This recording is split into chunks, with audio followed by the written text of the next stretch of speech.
Pernahkah kamu membaca satu ayat yang kelihatannya sederhana, tapi justru membuka pertanyaan yang tidak sederhana sama sekali?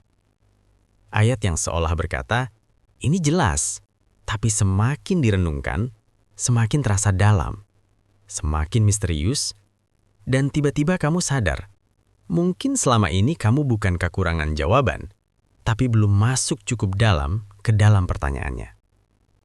Menarik sekali pertanyaan ini, karena ini bukan pertanyaan biasa. Ini adalah jenis pertanyaan yang muncul ketika seseorang mulai membaca Alkitab bukan hanya dengan mata, tapi dengan hati yang lapar akan kebenaran. Di Ulangan 6 ayat 4-9, kita menemukan deklarasi yang sangat kuat. Dengarlah hai Israel, Tuhan itu Allah kita, Tuhan itu Esa. Dalam bahasa aslinya, Shema Yisrael, Yahweh Elohenu, Yahweh Echad. Yahweh bukan sekedar Tuhan secara umum, tapi pribadi yang dikenal. Dia yang membebaskan, Dia yang berjalan bersama, Dia yang berbicara dan membentuk. Lalu Elohenu, Allah kita. Bukan konsep, tapi relasi. Dan yang paling dalam adalah Echad. Kita sering menerjemahkannya sebagai satu. Tapi dalam bahasa Ibrani, ini bukan sekedar angka. Echad adalah kesatuan yang hidup. Kesatuan yang utuh.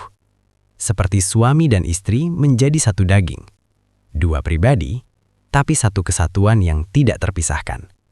Jadi ketika dikatakan Tuhan itu Esa, mungkin ini bukan hanya bicara tentang jumlah, tapi tentang keesaan yang penuh, hidup, dan utuh dalam esensinya.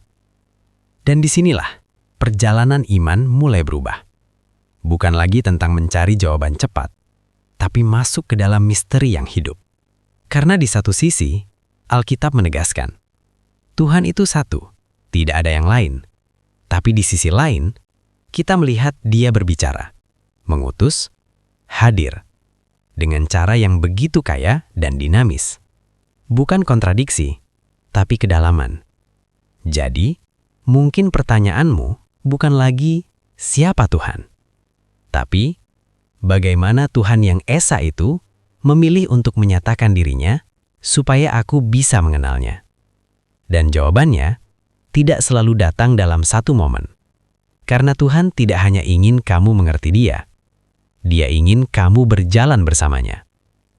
Bukan sekedar tahu, tapi mengenal. Dan di sanalah semua jawaban mulai hidup.